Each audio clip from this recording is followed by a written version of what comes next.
साथियों, मैं अतुल पाल स्वागत करता हूं आप सभी का आपके अपने YouTube चैनल एजुकेशन शिक्षा पथ पर। आशा करता हूं आप सभी स्वस्थ होंगे। साथियों, आज मैं बहुत ही महत्वपूर्ण प्रश्नोत्तरी लेकर आया हूं जो कि आगामी परीक्षाओं में बहुत ही महत्वपूर्ण साबित हो सकती है। और जो प्रश्नोत्तरी जो है, हमारी प्रश्नोत्तरी का मतलब सिर्फ प्रश्नों को हल करना ही नहीं है, बल्कि उनका जितना संभव हो सके डिस्क्रिप्शन करना भी है। साथियों, वीडियो के अंत तक बने रहिए, आपको बहुत महत्वपूर्ण जानकारी मिलने वाली है। चलते हैं साथियों, आज का पहला जो प्रश्न है, भारत के साथ सीमा साझा करने वाले राष्ट्रों का अवरोही क्रम। अवरोही क्रम से तात्पर्य हमारा सीधा सा है कि बड़े से छोटा, यानी कि आरोही क्रम होता है छोटे से बड़े की ओर और अवरोही क्रम होता है बड़े से छोटे की ओर। तो इसका जो सही उत्तर है बांग्लादेश। बांग्लादेश के बाद चीन, चीन के बाद पाकिस्तान, नेपाल, म्यांमार, भूटान और अफगानिस्तान। तो जो बांग्लादेश जो है 4096.7 किलोमीटर सीमा साझा करता है और बांग्लादेश भारत के बीच जो है 0 डिग्री लाइन अवस्थित है। दूसरा चीन है।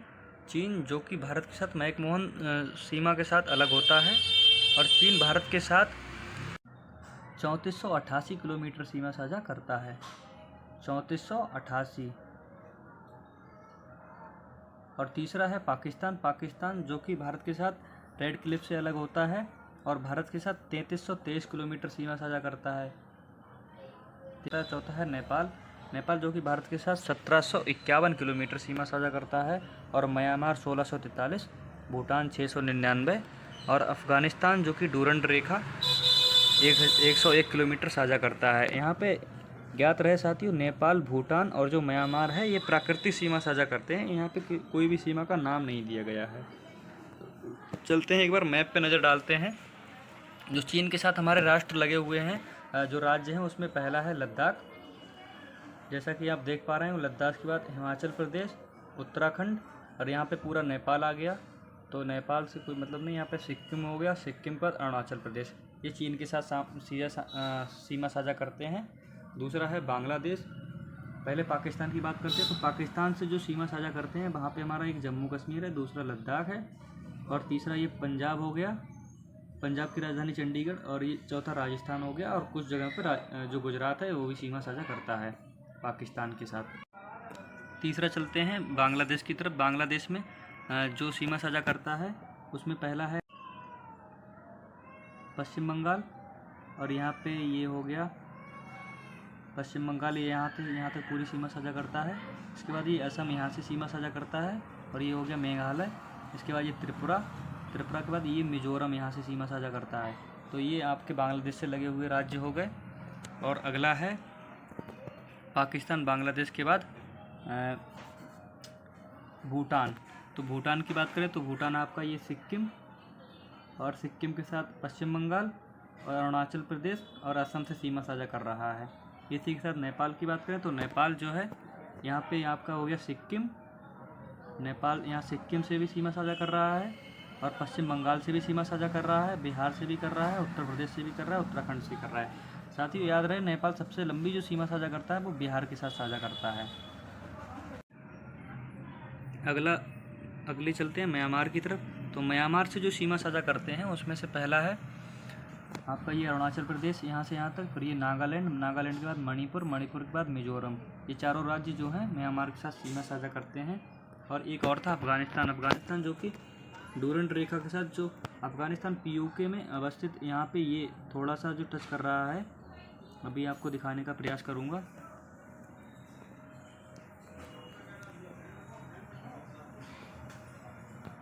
ये जो POK का जो ये क्षेत्र है, यहाँ पे अफगानिस्तान की सीमा लगती है, लेकिन ये अभी पाकिस्तान अधिकृत कश्मीर में है, तो इसलिए ये भारत से वास्तविक सीमा साझा नहीं करता है।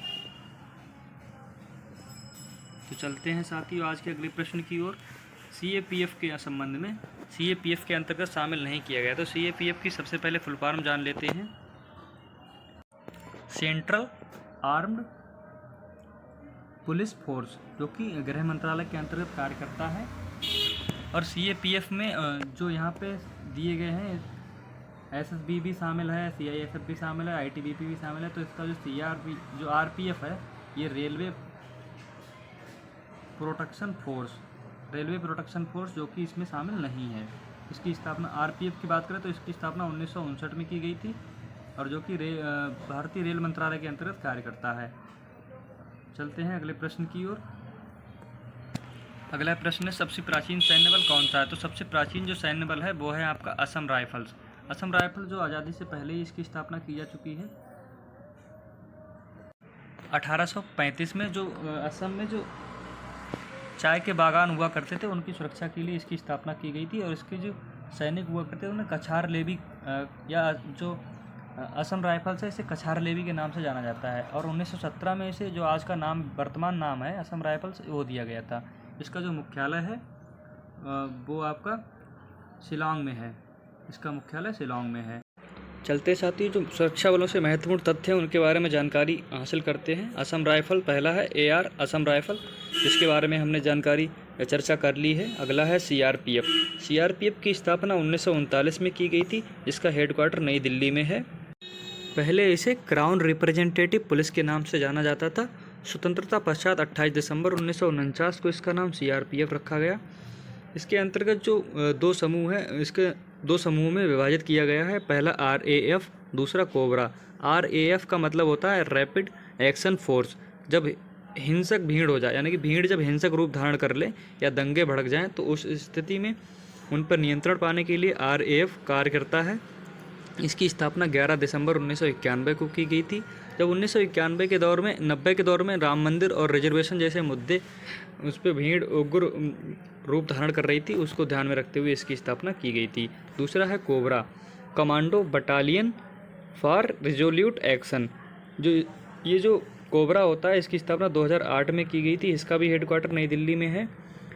इसके जो सैनिक होते हैं वो जंगल युद्ध कला में बहुत निपुण होते हैं और गोरिल्ला पद्धति में भी निपुण होते हैं। किसी भी जो जंगल से संबंधित कोई भी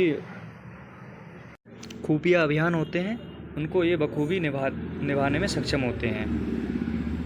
अगला है ITBP जिसकी स्थापना 24 अक्टूबर 1962 को की गई थी। जब चीन और भारत का युद्ध हुआ था 1962 को, उसमें इसकी जो कमी है उसको महसूस किया गया था।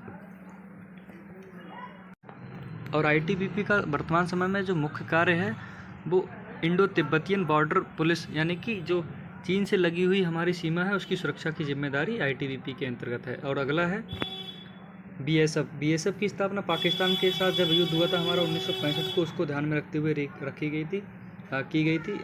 जो BSF है उसकी जिम्मेदारी मुख्यतः बांग्लादेश और पाकिस्तान से लगी सीमा की सुरक्षा करना है। BSF जो है विश्व की सबसे बड़ी सेनाओं में शामिल है। इसका भी हेडक्वार्टर नई दिल्ली में है। अगला है SSB की स्थापना 1963 में की गई थी। इसका हेडक्वार्टर भी नई दिल्ली में है और 15 दिसंबर 2003 से पहले इसका नाम जो हुआ करता था वो स्पेशल सर्विस ब्यूरो हुआ करता था।